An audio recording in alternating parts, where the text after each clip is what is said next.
আমি প্রতি রাতেই কোরআন পড়ি। আমি মোবাইলে আছে, অ্যাপস আছে, প্রত্যেকেই পারে, বই নিয়েও বসতে হয় না, পড়া যায়। আমি হয় ইংরেজিতে না হলে বাংলায় পড়ি। আমি রুবিন ফারহান বোনকে বলতে চাই, বোন আপনি প্রতিদিন কোরআন পড়েন, ইংরেজিতে পড়েন, বাংলায় পড়েন, আরবিতে পড়েন, আলহামদুলিল্লাহ খুশি হলাম শোনার পরে।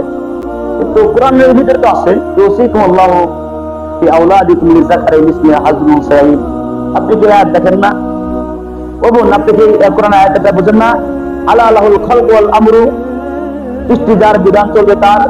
বর্তমান নারী সংস্কার বিষয় নিয়ে রাজকমল একটা বিষয় আলোচনা হতেছিল। সেখানে আমাদের শামীম পাটোয়ারি, খেলাবাদ মজলিসের একজন বিজ্ঞ ব্যক্তি আব্দুল কাদের সাহেব, এরপরে আপনার রুমিন ফারহানা তো আমরা অনেকে চিনি, আলহামদুলিল্লাহ ওনাকে সকলেই ওনার কথা শুনি। আমি রুমিন ফারহানা বোনকে বলতে চাই, বোন আপনি প্রতিদিন কোরআন পড়েন, ইংরেজিতে পড়েন, বাংলায় পড়েন, আরবিতে পড়েন, আলহামদুলিল্লাহ খুশি হলাম শোনার পরে। কিন্তু কোরআনের ভিতরে তো আছে আপনি কি আয়াত দেখেন না? ও বোন, আপনি কি কোরআন আয়াতটা বুঝেন না? আলা আলাহুল খালক ওয়াল আমরু, সৃষ্টি যার, বিধান চলবে তার। আল্লাহ আমাদের সৃষ্টি করেছেন, আমরা কেমনে চলবো, আমরা কেমনে চললে আল্লাহকে পাওয়া যাবে, রসুলের তরিকা চললে কেমনে জান্নাত পাওয়া যাবে, সেটা তো আল্লাহ তাআলা বলে দিয়েছেন। আল্লাহ তাআলা বার্তাবাহক রাসূল করিম সাল্লাল্লাহু আলাইহি সাল্লামকে প্রেরণ করে আমাদের বিধিবিধান নীতিমালা আমাদেরকে বলে দিয়েছেন।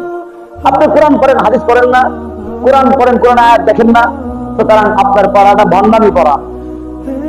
সুতরাং নারীকে আপনি বলতেছেন আজ নারী অবহেলিত, না, নারী কেন অবহেলিত হবে?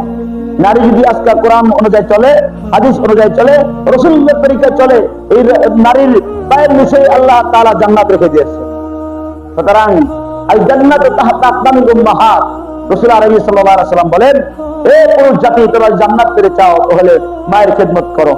সুতরাং রাসূলের তরিকা, আল্লাহর বিধান যদি কোনো মানুষ মানে, তাহলে কখনো মহিলাকে খাটো করে দেখার সুযোগ নাই। মহিলা খাটোর জিনিস নয়। মহিলা একটা মহিলা হয়তো আমার মা হবে, না হলে আমার বোন হবে, না হলে আমার দাদি হবে, না হলে আমার নানি হবে। চার শ্রেণী বিভক্ত।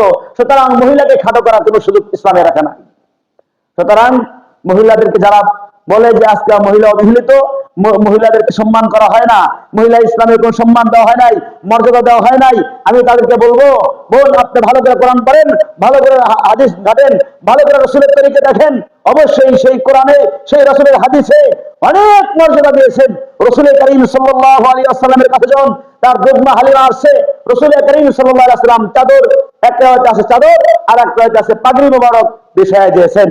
রসুলকে এখানে তার মাকে ইজ্জত করেন নাই, রসুলকে এখানে সম্মান দেন নাই, অবশ্যই সম্মান দিয়েছেন। সেই সম্মান আজও অক্ষত আছে। যার কারণেই রাসূল করিম সাল্লাল্লাহু আলাইহি ওয়াসাল্লামের কাছে এক সাহাবী আসছে, নবী গো, আমি আমার মার খেদমত করে আসছি, আমি আমার মার খেদমত করছি, আমার মাকে আমি এরকম ভাবে ঝাঁকায় তুলে ঝাঁকা নিয়ে হজ করেছি, ওগো নবীজি, আমি কি আমার মার খেদমত করে পরিপূর্ণ হক আদায় করতে পারছি?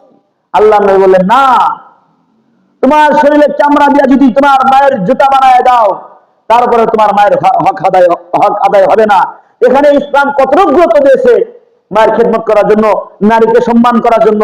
আর আমরা বলি যে ইসলামে অবহেলিত, মানে আজকে আমরা মহিলা জাতি অবহেলিত, না, মহিলা কখনোই অবহেলিত নয়।